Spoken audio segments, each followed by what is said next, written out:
1995년 3월, 도쿄의 봄은 설렘으로 가득 차 있었다.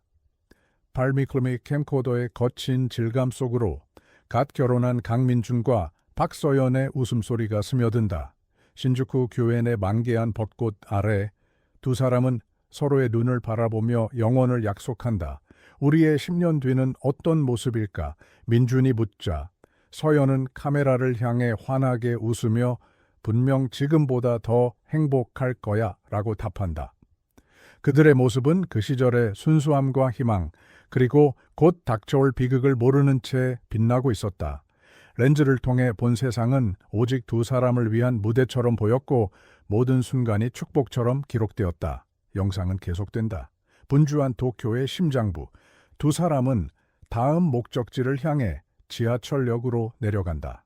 카메라는 서연의 손에 들려 민준의 뒷모습과 흔들리는 역사의 풍경을 장난스럽게 담아낸다. 당시 도쿄 지하철은 일상의 분주함으로 가득 차 있었고 갓 결혼한 이방인 부부에게는 이 모든 것이 신기하고 흥미로운 모험이었다. 민준이 뒤돌아보며 손을 흔들고 서연의 웃음소리가 다시 한번 녹음된다. 카메라 화면 하단에 찍힌 날짜와 시간, 1995년 3월 20일 오전 8시 45분. 그들의 행복한 기록은 바로 그 순간 예고 없이 멈추게 된다. 장면은 암전되고 거친 노이즈와 함께 긴급 속보 화면으로 전환된다. 도쿄 지하철 내부 아수라장이 된 현장. 방독면을 쓴 구조대원들, 고통스럽게 쓰러진 사람들, 혼란에 빠져 비명을 지르는 목소리들, 옴진리교의 살인 가스 테러. 한순간에 축복의 도시는 공포의 도시로 변했다. 뉴스를 전하는 아나운서의 목소리는 긴박했고 전 세계가 이 충격적인 소식에 집중했다. 행복한 신혼여행의 배경이었던 도쿄는 이제 거대한 비극의 무대가 되어버렸다. 아무도 그곳에서 두 사람이 사라졌다는 사실을 알지 못했다. 같은 시각 서울의 강씨 가족, 평화롭던 아침 전화벨이 울린다. 도쿄 대사관에서 걸려온 전화. 아드님 부부와 연락이 두절되었습니다. 부모님은 망견자실 주저앉고 집안은 순식간에 절망으로 가득 찬다. 17살의 현우, 민준의 동생은 그 모든 광경을 방에서 멍하니 지켜본다. 형에게 도쿄를 신혼여행지로 추천했던 것은 바로 자신이었다. 형, 도쿄가 그렇게 좋대. 벚꽃 필 때 가면 최고래. 자신의 말이 형을 위험으로 밀어넣었다는 죄책감이 어린 현우의 가슴에 무겁게 내려앉기 시작했다. 사건 직후 현우의 아버지는 모든 것을 제쳐두고 도쿄로 날아갔다. 낯선 도시의 거리마다 실종된 아들과 며느리의 사진이 담긴 전단지를 붙였다. 제 아들을 보셨습니까? 제 며느리를 보셨습니까? 하지만 살인 테러의 혼돈 속에서 외국인 관광객 부부의 실종은 수많은 비극 중 하나로 쉽게 묻혀버렸다. 당시 사건을 맡았던 다나카 형사는 밀려드는 사상자와 혼란 속에서 이 사건을 단순 실종으로 분류했다. 혼란 중에 길을 잃었거나 사고를 당했겠죠. 곧 나타날 겁니다. 그의 무심한 한마디는 가족들에게 더 큰 상처가 되었다. 몇 달이 지나고 계절이 바뀌었다. 희망은 점차 사그라들었다. 민준과 서연이 사용했던 8mm 카메라는 기적적으로 한 전당포에서 발견되었다. 하지만 그 안의 테이프는 사라진 뒤였다. 유일한 단서마저 잃어버린 가족들은 무너져 내렸다. 집안에는 더 이상 웃음소리가 들리지 않았고 시간은 그날에 멈춘 듯했다. 현우는 형의 방을 보며 다짐했다. 자신이 형을 찾겠다고. 그 죄책감은 현우의 삶을 통째로 바꿔놓았고 그의 청소년 기는 그렇게 끝이 났다. 내레이터 후오. 그렇게 7년이 흘렀습니다. 아물지 않은 상처, 멈춰버린 시간. 여러분에게도 혹시 시간의 흐름을 거부하는 그런 상실의 기억이 있으신가요? 지금 이 이야기에 공감하신다면 구독 버튼을 누르고 여러분이 계신 곳을 댓글로 남겨주세요. 굳게 닫혀있던 그날의 비극이 이제 곧 다시 열리려 하고 있습니다. 7년의 세월이 무색하게 그들의 이야기는 아직 끝나지 않았습니다. 시간은 흘러 2002년 대한민국은 월드컵의 붉은 함성으로 들끓고 있었다. 온 국민이 하나 되어 기쁨을 나누는 축제의 순간, 그러나 그 열기에서 완벽하게 차단된 곳, 도쿄의 한 허름한 원룸, 그곳에는 32살의 강현우가 있었다. 이제는 한 작은 한국 언론사의 기자가 된 그 방 안은 7년 전 그날에 멈춰 있다. 벽면을 가득 채운 도쿄 지도, 1995년의 사건 파일들, 그리고 형 부부의 웃는 사진. 그의 삶은 오직 그날의 진실을 찾는 데만 바쳐져 있었다. 그에게 월드컵의 함성은 멀고 먼 소음일 뿐이었다. 현우는 도쿄에서 사라진 한국인을 전문으로 다루는 작은 언론사의 기자로 일하고 있었다. 사실상 그의 유일한 관심사는 7년 전 형의 실종 사건뿐이었다. 동료들 사이에서 그는 과거에 갇힌 유령이라 불렸다. 그러던 어느 날 월드컵의 열기가 한창이던 6월 그의 낡은 이메일 함으로 정체불명의 메일 한 통이 도착한다. 발신자는 불명, 내용은 단출했다. 그들은 죽지 않았다. 아사히 산하 클리닉, 정원사들을 찾아라. 그동안 수십 번도 더 받아본 거짓 제보와는 어딘가 다른 서늘한 느낌이었다. 처음 며칠간 현우는 메일을 무시했다. 또 다른 거짓 희망에 상처받고 싶지 않았다. 하지만 정원사들이라는 기묘한 단어가 그의 뇌리에서 떠나지 않았다. 결국 그는 아사히 산하 클리닉을 검색했다. 도쿄 외곽의 산속에 위치한 최고급 요양시설을 빙자한 폐쇄적인 정신병원, 외부와 철저히 단절된 곳이었다. 현우는 본능적으로 이곳이 무언가와 연결되어 있음을 직감했다. 그는 편집장에게는 급한 취재가 생겼다고 둘러대고 무작정 차를 몰아 아사히 산하 클리닉으로 향했다. 클리닉은 삼엄한 경비 속에 요새처럼 자리 잡고 있었다. 현우는 유력한 집안의 친척을 입원시킬 상담을 하러 왔다는 거짓말로 겨우 안으로 들어설 수 있었다. 병원장은 매끄러운 미소를 띤 채 시설의 우수성만을 설명했다. 현우는 대화 도중 무심하게 물었다. 이곳에 정원사들이라고 불리는 환자들이 있다는 이야기를 들었습니다만, 순간 병원장의 미소가 굳어졌다. 그는 즉각적으로 현우를 경계하며 상담은 끝났다고 통보했다. 무언가 있다는 확신이 드는 순간이었다. 쫓겨나다시피 병원을 나온 현우는 절망했다. 하지만 주차장으로 향하는 그에게 청소 유니폼을 입은 한 젊은 직원이 다가왔다. 그는 겁에 질린 얼굴로 현우의 손에 작은 쪽지를 쥐어주고는 황급히 사라졌다. 자정 7번 병동, 뒤쪽 문, 함정일 수도 있었다. 하지만 현우에게는 선택의 여지가 없었다.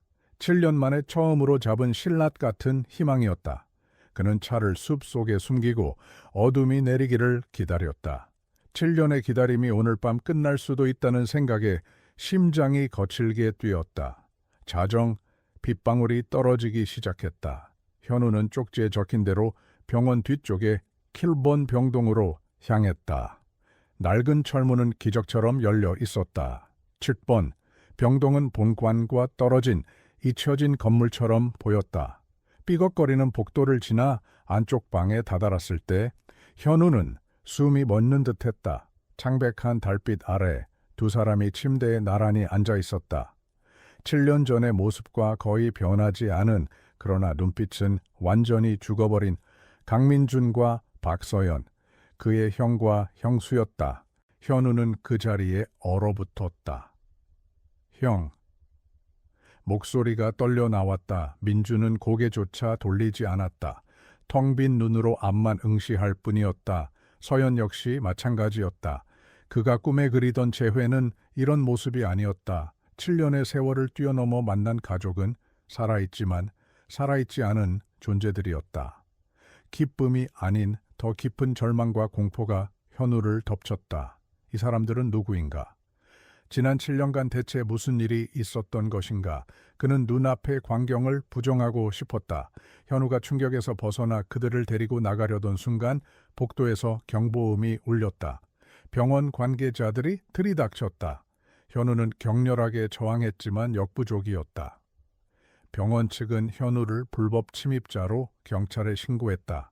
그들은 민준과 서연을 7년 전 살인 테러의 충격으로 기억을 잃고 배회하던 것을 구조한 무영호 환자라고 주장했다. 신원 미상에 존도와 제인도로 등록되어 있었다는 것이다. 모든 것이 너무나 완벽하게 조작되어 있었다. 현우는 유치장에 갇혔지만 그가 소속된 언론사와 대사관에 필사적으로 연락했다. 한국인 기자가 일본의 정신병원에 감금되었다는 소식은 월드컵의 열기 속에서도 작은 파문을 일으켰다. 결국 일본 외무성의 압력으로 병원 측은 민준과 서연의 신병을 한국 대사관 측에 인도할 수밖에 없었다. 현우는 풀려나자마자 형 부부가 머무는 임시보호소로 달려갔다. 도쿄의 야경이 내려다 보이는 차 안, 집으로 돌아가는 길은 끔찍한 침묵만이 흘렀다. 도쿄 시내의 현우의 작은 아파트. 세 사람은 7년 만에 혹은 처음으로 한 공간에 있게 되었다. 현우는 필사적으로 과거를 일깨우려 했다. 형과 함께 찍은 어릴 적 사진, 두 사람이 좋아했던 음악, 심지어 형이 늘 쓰던 야구 글러브까지 내밀었다. 민주는 야구 글러브를 받아들었다. 그리고는 아무런 반응 없이 그저 가죽의 질감을 엄지손가락으로 문지르기만 했다. 그 기계적인 행동에 현우의 가슴은 무너져 내렸다. 기억은 돌아오지 않았다. 도저히 혼자서는 감당할 수 없다고 느낀 현우는 한 사람을 찾아갔다. 7년 전 자신들의 실종 신고를 무시했던 바로 그 형사, 다나카. 이제는 정년 퇴임하고 작은 탐정사무소를 운영하며 무료하게 소일하고 있었다. 현우는 다나카에게 형 부부의 현재 사진을 내밀었다. 7년 전 당신이 놓친 사람들입니다. 지금이라도 바로잡을 기회를 드리지요. 다나카는 텅 빈 눈에 두 사람을 보고 충격에 빠졌다. 그는 자신이 과거 옴진리교 생존자에게서 봤던 비슷한 공허함을 그들에게서 발견했다. 다나카는 죄책감과 형사로서의 마지막 자존심으로 현우를 돕기로 결심했다. 그는 현직에 남아있는 후배들을 통해 아사히 산악 클리닉의 뒷조사를 시작했다. 클리닉의 법인 등기는 신케이 다이내믹스라는 유령 회사로 연결되었다. 자금 흐름을 추적하려 했지만 모든 것이 암흑속이었다. 마치 국가 수준의 거대한 힘이 그들의 흔적을 지우고 있는 듯했다. 다나카는 이것이 단순한 실종이나 감금이 아님을 직감했다. 현우는 형 부부의 치료에 매달렸다. 그는 저명한 뇌신경학자이자 심리치료사를 초빙했다. 며칠간의 정밀 검진 끝에 의사는 충격적인 진단을 내놓았다. 강현우 씨, 이건 단순한 외상 후 스트레스 장애나 기억상실이 아닙니다. 이분들의 기억은 마치 외과 수술로 도려낸 것처럼 특정 부분만 깨끗하게 사라졌습니다. 이것은 인위적인 조작입니다. 기억을 제거당했다는 사실은 현우에게 더 큰 혼란을 안겨주었다. 대체 누가 왜 이런 짓을 한 것일까? 희망이 보이지 않던 어느 날 서연이 창밖을 보며 알 수 없는 멜로디를 조용히 허밍하기 시작했다. 아주 단순하고 슬픈 곡조였다. 현우는 한 번도 들어본 적 없는 멜로디였다. 그는 혹시나 하는 마음에 그 허밍 소리를 작은 녹음기에 담았다. 텅 비어있던 서연에게서 나온 첫 번째 표현이었다. 그것이 지옥의 문을 여는 열쇠가 될 줄은 꿈에도 모른 채 현우는 그 멜로디에 집착하기 시작했다. 다나카는 신케이 다이내믹스의 설립 자료를 파고들었다. 1995년 클리닉 부지를 매입한 인물의 이름에 도달했다. 그는 전직 공안조사청 PSIA에 의해 고위 간부였다. 일본의 정보기관이 왜 이런 외딴 병원에 연루되어 있는가? 다나카는 1995년의 살인 테러와 이 모든 것이 연결되어 있을지도 모른다는 끔찍한 가설을 세웠다. 그들은 단순한 실종자가 아니라 무언가의 목격자였을지도 모른다. 현우는 녹음한 서연의 허밍 멜로디를 들고 서울의 부모님과 영상 통화를 했다. 음악을 들려주자 화면 속 어머니가 갑자기 오열하기 시작했다. 그건 민준이가 서연이 주려고 만든 노래야. 결혼식 때 불러주겠다고 우리 민준이가. 그 노래는 민준이 서연을 위해 직접 작곡한 세상에 단 하나뿐인 노래였다. 7년의 세월도 잔인한 기억 제거 실험도 두 사람의 가장 깊은 곳에 새겨진 사랑의 증거까지는 지우지 못했던 것이다. 이것은 첫 번째 균열이었다. 기억이 완전히 사라진 것이 아니라 어딘가에 갇혀 있다는 증거였다. 현우는 희망을 보았다. 그는 아파트를 1995년에 신혼집처럼 꾸미기 시작했다. 두 사람이 좋아했던 음식의 냄새를 피우고 그들의 결혼식 비디오를 틀었다. 그는 형 부부의 다친 마음을 열기 위해 필사적이 되었다. 하지만 그의 이런 필사적인 노력은 예기치 못한 방향으로 흘러가기 시작했다. 그의 시도는 오히려 역효과를 낳았다. 어느 날 저녁 월드컵의 승리를 축하하는 불꽃놀이 소리가 도쿄의 밤하늘을 갈랐다. 쾅하는 폭발음에 소파에 미동도 없이 앉아있던 민준이 갑자기 경련을 일으키기 시작했다. 그는 극심한 공포에 질린 표정으로 알 수 없는 숫자를 중얼거렸다.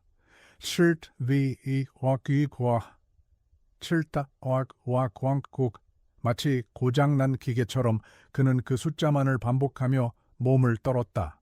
현우는 그 숫자를 받아 적어 다나카에게 넘겼다. 다나카는 자신의 모든 인맥을 동원해 그 숫자의 의미를 추적했다. 그것은 날짜도 주소도 아니었다. 며칠 후 다나카가 창백한 얼굴로 현우를 찾아왔다. 77429. 이건 1995년 살인 테러 당시 공안조사청에서 극비리에 분류했던 내부 문서 번호일세. 그 문서는 현장에서 회수되었으나 공식적으로는 존재하지 않는 증거물 목록이었다. 모든 조각이 맞춰지기 시작했다. 형 부부는 단순한 테러의 피해자나 목격자가 아니었다. 그들은 살인 테러라는 거대한 혼란 속에서 그보다 더 은밀하게 벌어지고 있던 무언가의 중심에 휘말렸던 것이다. 그들이 사라져야만 했던 이유, 그리고 그들의 기억이 제거되어야만 했던 이유가 서서히 윤곽을 드러내고 있었다. 진실은 현우가 감당할 수 있는 것보다 훨씬 더 거대하고 위험했다. 현우는 자신에게 최초의 제보 메일을 보냈던 익명의 발신자를 떠올렸다. 그는 해커의 도움을 받아 이메일의 발신지를 역추적했다. 도쿄의 한 공공도서관 IP였지만 그 안에는 미세한 디지털 노이즈가 섞여 있었다. 현우가 클리닉에서 녹음했던 파일들을 다시 확인하던 중 소름 끼치는 사실을 발견했다. 자신이 일본 병동에 침입했을 때 경보음 너머로 희미하게 들렸던 목소리. 그는 죄가 있어요. 그를 가게 두세요. 현우는 그 목소리의 주인을 기억해냈다. 자신에게 쪽지를 건넸던 겁에 질린 얼굴의 젊은 직원. 현우는 수소문 끝에 그를 찾아냈다. 그의 이름은 와타나베 켄지. 아사히 클리닉의 젊은 의사였다. 켄지는 현우를 만나자마자 모든 것을 털어놓았다. 그의 아버지가 그 병원의 수석 연구원이었으며 최근 양심의 가책을 이기지 못하고 자살했다는 사실. 그리고 아버지가 남긴 일지를 현우에게 건넸다. 그 일지에는 지난 7년간의 끔찍한 진실이 모두 담겨 있었다. 신케이 다이내믹스바는 공안조사청 내부의 강경파 세력이 비밀리에 운영하는 외곽 조직이었다. 그들은 살인 테러의 혼란을 틈타 자신들의 반대파를 제거하는 공작을 벌이고 있었다. 그리고 민중과 서연은 신혼여행에 들뜬 기분으로 들고 있던 파리데르모 카메라에 바로 그 공작의 현장을 우연히 담아버렸던 것이다.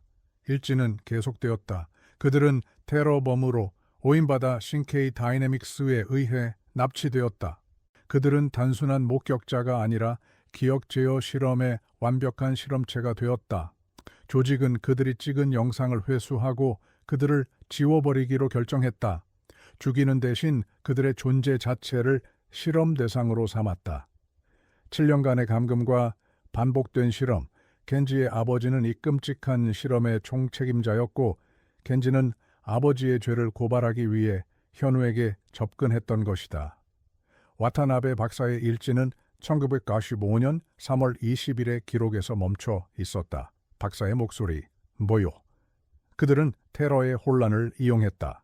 지하철역 한 구석에서 이루어진 비밀스러운 만남, A옴 진리교가 팩트가 아니라 B 내부 반대파를 제거하는 것이 진짜 목적이었다. 하지만 변수가 발생했다. 웃고 있는 젊은 부부. 그들의 카메라는 모든 것을 보고 있었다. 일지는 그들이 단순한 목격자가 아니라 더 큰 음모의 증거를 손에 쥔 존재였음을 명백히 가리키고 있었다. 현우와 다나카는 진실의 무게에 압도당했다. 살인 테러는 그들의 납치를 위한 연막에 불과했다. 신케이 다이내믹스는 옴진리교의 테러를 이용해 자신들의 정치적 숙청을 자행했고 민준과 서연은 그 끔찍한 공모의 현장을 촬영했던 것이다. 그들이 7년 만에 발견된 이유도 명확해졌다. 실험이 성공했기 때문이었다. 조직은 그들의 기억이 완벽히 지워졌다고 판단했고 월드컵의 소란을 틈타 쓸모 없어진 실험체를 폐기하려 했던 것이다. 다나카는 즉시 자신의 옛 동료들에게 연락해 증거를 넘기려 했다. 하지만 이미 신케이 다이내믹스는 한 발 빨랐다. 그들은 와타나베 켄지의 배신을 눈치챘고 이제 모든 관련자를 제거하기 위해 움직이기 시작했다. 와타나베 박사의 자살도 사실은 위장된 타살일 가능성이 높았다. 켄지는 물론이고 일지를 손에 넣은 현우 그리고 형 부부까지 모두 위험에 처한 것이다.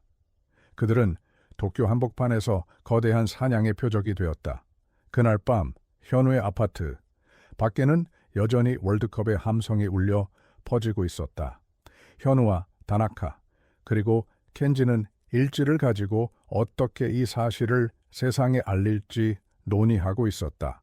바로 그때 현관문이 격렬하게 부서지며 검은 복장의 괴한들이 들이닥쳤다. 총이 아니었다.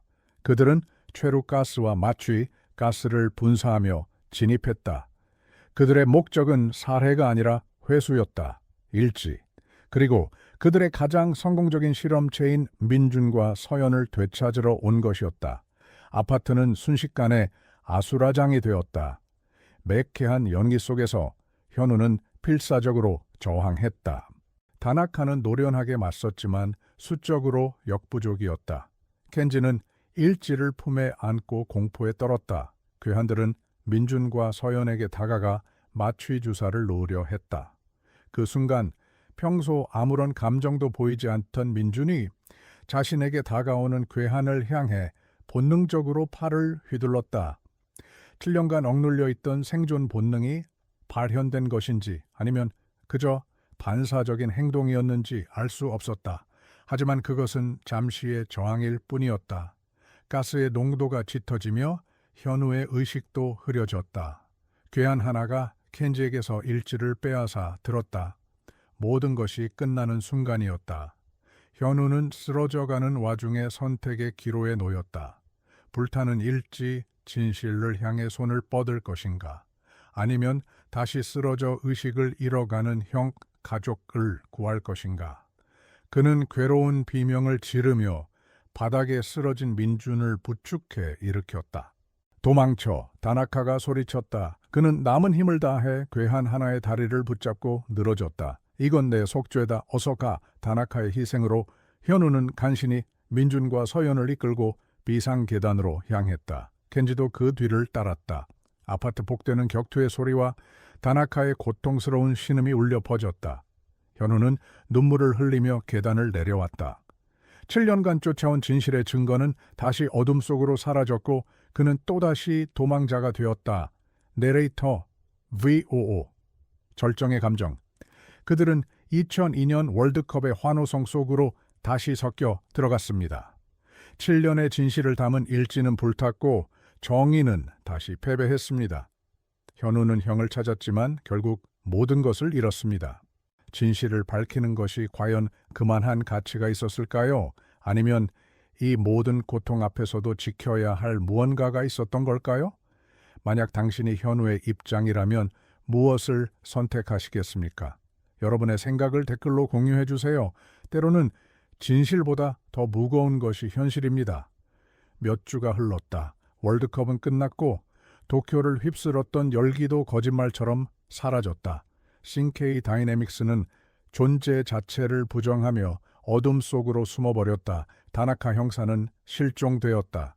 현우는 모든 것을 포기하고 민준과 서연을 데리고 한국으로 돌아왔다. 기적적으로 돌아온 신혼부부에 대한 언론의 관심도 잠시, 그들의 공허한 눈빛을 본 사람들은 이내 흥미를 잃고 흩어졌다. 현우의 싸움은 아무것도 바꾸지 못한 채 끝이 났다. 서울 근교의 부모님 집. 7년 만에 돌아온 아들을 위해 어머니는 민준이 가장 좋아했던 갈비찜을 내놓았다. 민준은 기계적으로 음식을 씹었지만 그 맛을 기억하지 못했다. 아들의 텅 빈 눈을 바라보던 어머니는 결국 식탁에 엎드려 오열했다. 아버지는 말없이 담배만 태웠다. 가족은 다시 모였지만 그들 사이의 거리는 7년 전보다 더 멀어져 있었다. 돌아온 아들은 그들이 잃어버린 아들이 아니었다. 서연의 가족은 다른 반응을 보였다. 그들은 현우를 원망했다. 차라리 죽었다고 생각했을 때가 나았어. 저건 우리 딸이 아니야.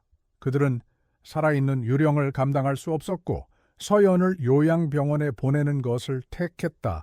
현우는 막을 수 없었다. 그는 서연의 가족에게 진실을 말하려 했지만 그 끔찍한 진실이 서연을 되돌려 줄 수는 없었다. 그렇게 민준과 서연은 7년 만에 다시, 그리고 어쩌면 영원히 헤어지게 되었다. 현우는 기자를 그만두고 형 민준을 돌보는 삶을 택했다. 그는 형과 함께 시골에 작은 집으로 이사했다.